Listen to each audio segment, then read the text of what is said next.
What's up, everybody? Welcome to Building Our Power. This is Gabby. And KT. And we're back with another episode. Thank you for checking out our last one, part 4 of Blood in My Eye. We're going to keep the ball rolling. Start on part 5. Remember, guys, if you would like to donate to the work we are doing in the community, which is now that Christmas time is here, winter time, we're trying to collect coats. We're trying to raise money for coats. Trying to continue to stock the fridge. If you would like to donate, you can do so. Link is in the description. If you would like to join us in the work we're doing, you can do that. Link is in the description. We are in the process of trying to create some personal designs and flyers to give out at least by the beginning of next year. So if you'd like to be a part of that, you can definitely do so. And yeah, we're going to get right into part 5 of our reading of Blood in My Eye and discussion. And we are on page 43. In the black colony and other depressed areas of the country, there will be less difficulty in organizing, mobilizing, and altering the attitudes of the people towards their class enemies. However, in the areas of the class structure that can be said to be, quote, making it, affecting attitudes towards the revolutionary change in the system of production and distribution will, of course, call for the destruction of their comfort. The manufacturing of a condition where they will be either neutral or complementary to the revolutionary effort. The psychological effect of our secret army, the real destructive effect it can have, an increasingly pervasive underground press with new emphasis on a quote mass style, the popularization of the revolutionary culture, and then the elevating of it, both under the direction of an ultra aggressive political party. These three, with no element missing, connected to the realistic issues, form the basis of our only hope. There will be no educating, no consciousness, no revolutionary culture, no forward movement without these three elements working with the harmony of a healthy organism. To sum up, the existence of a political vanguard precedes the existence of any of the other elements of a truly revolutionary culture. If the thrust of this political vanguard is effective, demonstrating realistic, sincere designs aimed at the overthrow of established power, it will be attacked by the built in automatic survival instincts of the established power complex, creating and supporting the need to counterpoise the violence of power. Without the ability to organize a counterforce to neutralize the violence of established power, antithesis dies. We are not contending with fools who will allow us to simply walk in and organize people to war against them. All serious challenges will be met with panic and repression. That is axiomatic. We must not allow ourselves to be hunted, imprisoned, and murdered. We will never yield to terror tactics. We will organize a violence of our own, hidden and more aggressive. We fight from a position of weakness, but there are tactical devices that, if employed without restraint, will afford us a very real advantage. The fascists believe that one guard with a machine gun can control 1,000 men. But I know that this guard cannot watch all 1,000 at once. While his attention and guns are trained on a gathering of 10 who whisper freedom, closing on his blind eye, my knife will claim his life. A political thrust is immediately followed by a hidden military thrust in the opening phases of revolutionary culture. Leadership must be protected, and it helps people bit by bit to understand and relate to the necessity of violence in any plan to overthrow anything. Overthrow means violence. In our case, it means putting to death. This is the last time I'll repeat this for those of us who, for one, dread or another seem too receptive. Fighting originates from a well developed kick in the ass. The proletariat, the working class, is still the most revolutionary class and still the real gravedigger of capitalist society. However, the notion that they alone can or must carry the revolution is too ridiculous and simplistic for any serious consideration at all. The industrial working force of today's modern industrial state may be pivotal in carrying out a successful revolution against the state, but their power and numbers have been vastly reduced by such developments as automation, military corporate elitism, the connection through marriage of government, military, and corporate heads, the new class of National Guard pigs. They broke the postal strike, government control unions, right to work laws, etc. The argument that centers on the ideal that all workers must be politically educated before the revolution can support a violent thrust verges on absurd. Today, nearly 6.5 million of them can't find work, and those who are working seem to be convinced that foreign wars and armaments spending are more desirable than unemployment. Of course, they should be made conscious of their exploitation, and they must be moved to act in their behalf. Those who feel that they are doing well and those who actually are doing well should be introduced to the fact of surplus value. Waiting passively for the final verdict of history is not making revolution. It flies in the face of revolution. It ignores the existence of bread and circuses, terror from the right, and the racism and animalism of the ruling class pigs. It doesn't take into account the fact that they know we are coming. They know how to hold on to their prejudice. Could they have held it this long otherwise? We are being repressed now. Courts that dispense no justice and concentration camps are already in existence. There are more secret police in this country than in all others combined. So many that they constitute a whole new class that has attached itself to the power complex. Repression is here. It's time to move with determination.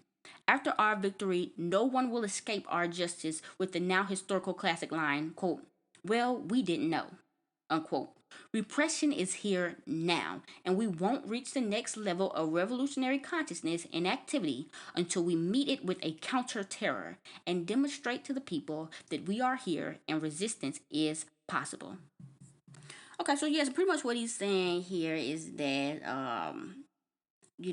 as soon as we start organizing and stuff, it's going to be violence. Like you said, these people aren't just gonna be like, oh, okay, y'all are starting something and whoop de doo, just gonna let you do it. The only time they do that is with the Proud Boys or with like the extreme right, the militiamen and all that stuff because they on similar sides. Yeah. But for us, it's not finna just be like a doo.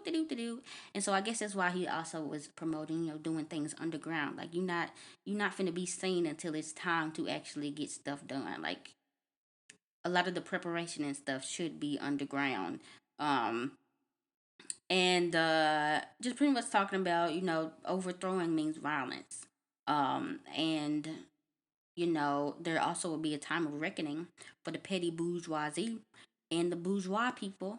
They claim to be down, or you trying to get them down. A lot of times they're not going to be down because what we're calling for is a shifting of their entire world. They're doing okay now, and revolution might mean they might not be doing as good. Right. And especially some people they base their worth on how well they're doing in proportion to other people. So if everybody's doing equally, then they may not want that. So yeah, so that's another thing that will have to be dealt with. But he was also saying that this will not just be a working class effort, and it can't just be done by the working class. Now, if he thinks that we're able to recruit the petty bourgeoisie, there might be some petty bourgeoisie that might do it, but I don't see no bourgeoisie people jumping on board to this unless they just have like a Charles Dickens moment, like the Christmas Carol, and they're just like, I want to change my life around. I do not have hope in people like that ever changing their minds. And then something else he was saying was, the thought that we have to politically educate the working class before a revolution. Or he said the argument that centers on the ideal that all workers must be politically educated before the revolution can support a violent thrust verges on the absurd. Um, Now he was saying that the working class doesn't need to be politically educated because they're living the circumstances now. They're living the exploitation, which I think it goes to some point, and it can go only so far though, because you can have people that see that they're being exploited and then immediately flip the script. What the hell are hoteps? They know that there's white supremacy. They know that we've had a history of slavery and all that other stuff. But they flip it all around, and instead of talking about that, then it's turned into there's these conspiracies, and it's this person and it's that person. Like you have the anti-Semitic people who who realize there's some type of exploitation with capitalism, but instead of blaming it on capitalism, somehow it's the Jewish people's fault. And then you have just other working class people who may think, yeah, it's okay for me to, I want to make a living, but I don't want to work with this trans person. And so what you're going to end up doing is have a whirlwind of horse shit. If the baseline, the bottom line isn't just about you're being exploited by your boss. We got that, okay? Majority of people have that. How does that translate into the way that we relate to others?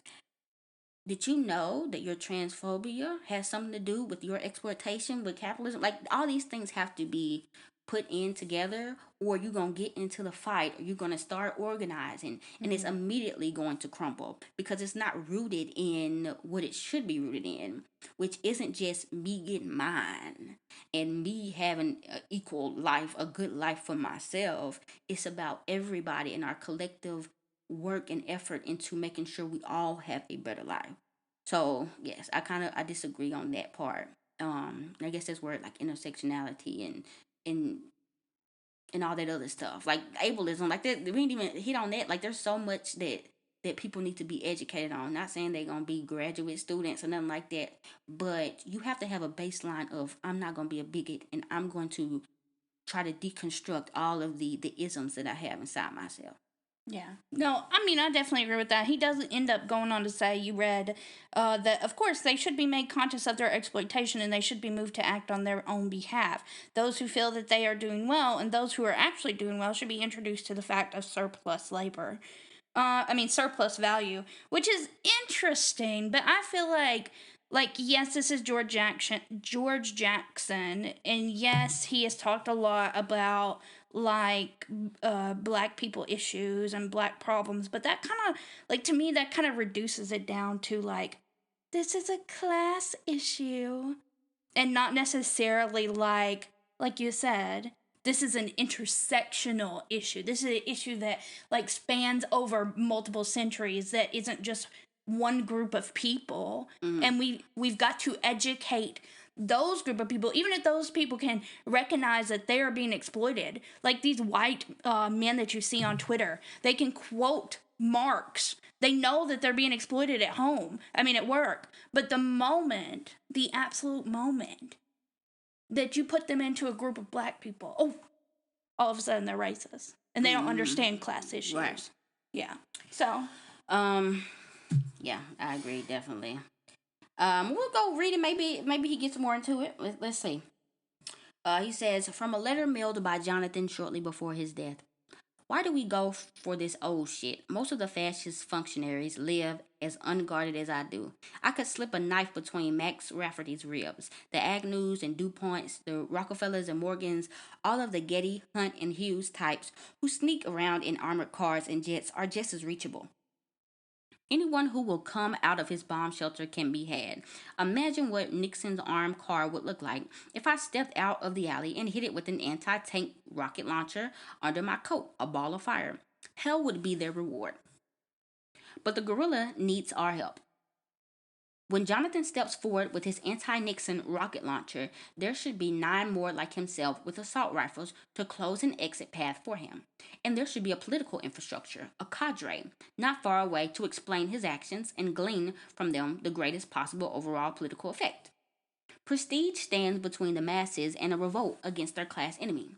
The aura of magic, glamour, luster, and splendid permanence covers the fascists like a protective layer of fat. The slimy scales of majesty shield and conceal the dilapidation of the old bourgeois reign of terror. Although in reality nothing remains but the illusion, they can still organize violence, but the Indo-Chinese have proved that to be not too formidable.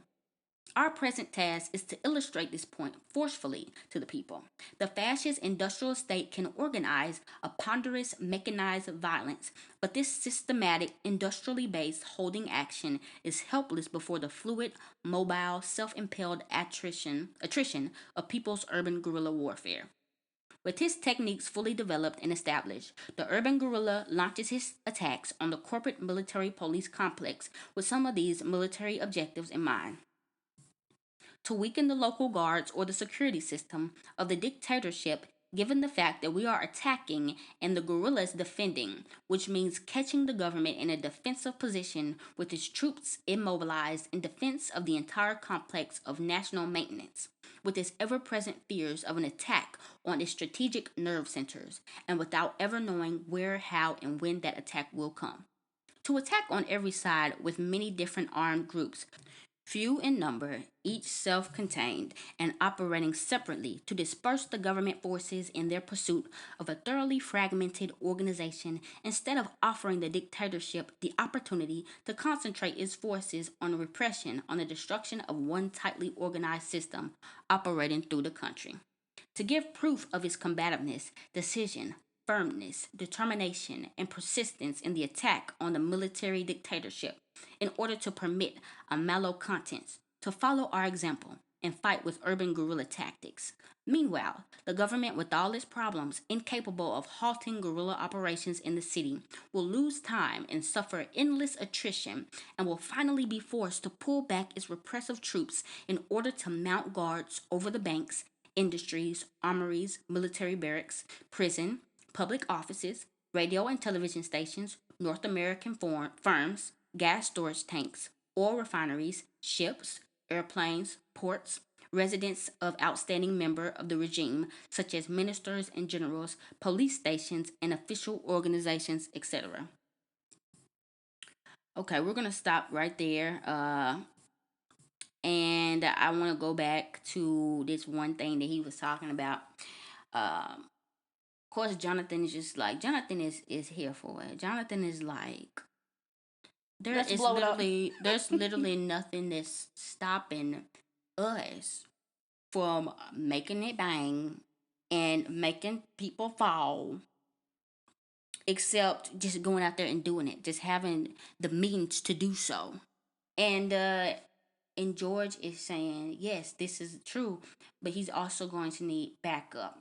And not only will he need physical backup with weapons, he will need an infrastructure there that is helping to push a narrative, that's helping to get the message out of why he's doing what he's doing.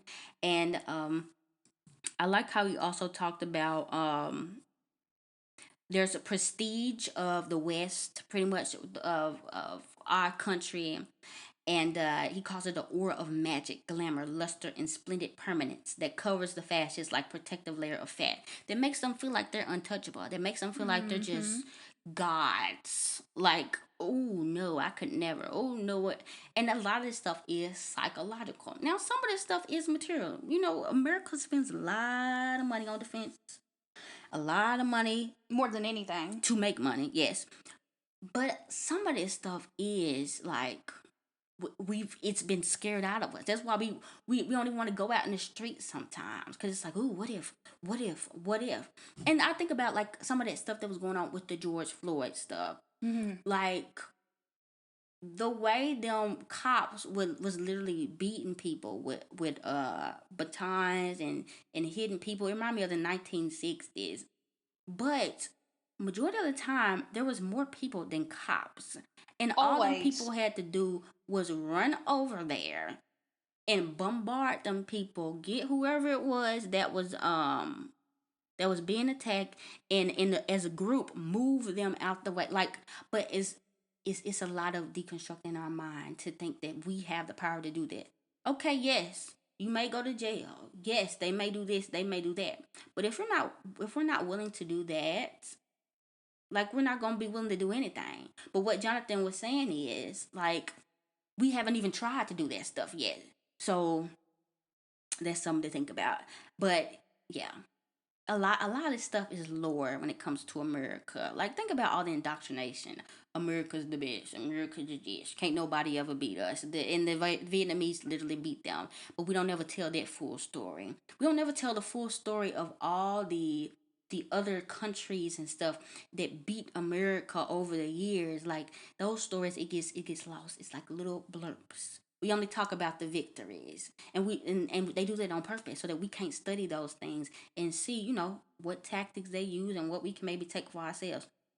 But yes, and then the rest of it, he's pretty much talking about um the role of the urban guerrillas and like some of the tactics they'll use, and we'll get more into that next week when we read do part 6.